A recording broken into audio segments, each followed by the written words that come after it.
Whenever a long-running band announces they are going to try something different, almost 100% of the time that band's fan base will become irate and complain. Change, while inevitable, can still cause stress in any situation. And with all their ups, downs, setbacks, and perseverance, Suicide Silence is changing their deathcore sound and going in a bit of a new direction. The band's fifth full album was advertised as having many noticeable differences, mainly featuring that the self-titled album will have a majority of clean singing vocals from Eddie Hermida. Any past fan of Suicide Silence or even casual metal fans that have heard the band's music understand that this is a vast departure from their previous work. Regardless of what critics and fans will say, however, this is a project Suicide Silence are taking proudly and are completely unapologetic for. And with being unapologetic also comes a sense of pride and ambition. In the press release for the album, the band and label Nuclear Blast are describing this self-titled change-up as the next big thing. Like monumental self-titled sets from trailblazers like Metallica, Fleetwood Mac, Blur, and the Beatles, the latest album from Suicide Silence is a bold mission statement awaiting true definition by the fans. They didn't set out to sell a billion albums or change the musical culture of the world, but their fifth record is no less ambitious and transformative for them in unbridled creativity, dense atmosphere, and groove.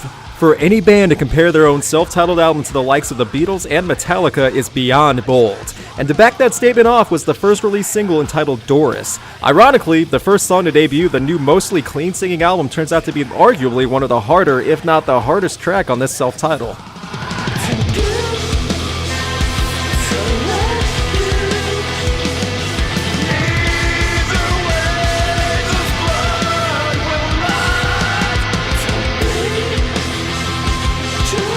When I and many other listeners first heard Doris, it was a big make-or-break moment for the new album. The alternating between clean and unclean vocals is apparent and doesn't exactly mesh well with the rolling guitar riffs. It also doesn't help that after 2.5 minutes, this song almost flatlines into nothing.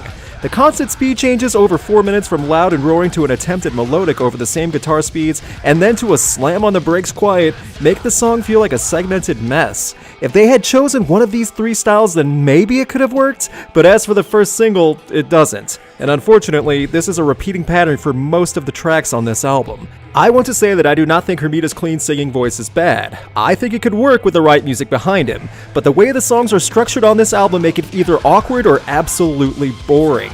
The longer you listen to this album and get to tracks like Dying in a Red Room and Run, the more it feels like a chore to listen to than a metal album from a band you like.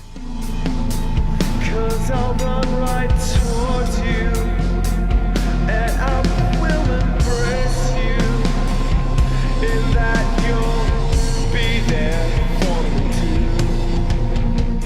It was when I got to Run and The Zero on my initial listen to this album that I realized there wasn't much for me to look back on. If there is one thing I never thought I would say about Suicide Silence is that they could put me to sleep, but a song like Run does the job along with other tracks. This album features songs that start with a passionate and ferocious 30 seconds and then instantly drop down into a vapid and slow drone. I feel like I get what the band was going for in this direction to creating something more melodic and brooding. To be fair, nothing sounds particularly harsh or painful to hear when listening, but there is also really nothing to fall in love with completely.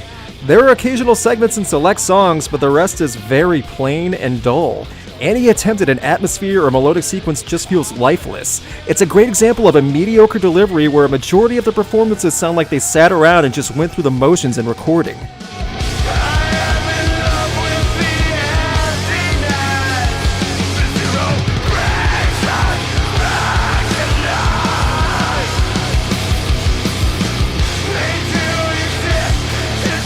I don't mind when a band tries something different, but the end result should make you glad you heard a different side of the group instead of feeling like you wasted your time.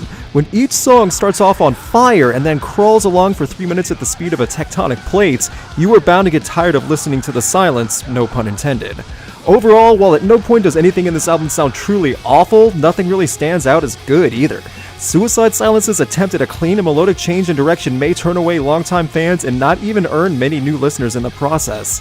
The band definitely has talent, but this self-title is undoubtedly not along the ranks of self-titles from Metallica and the Beatles.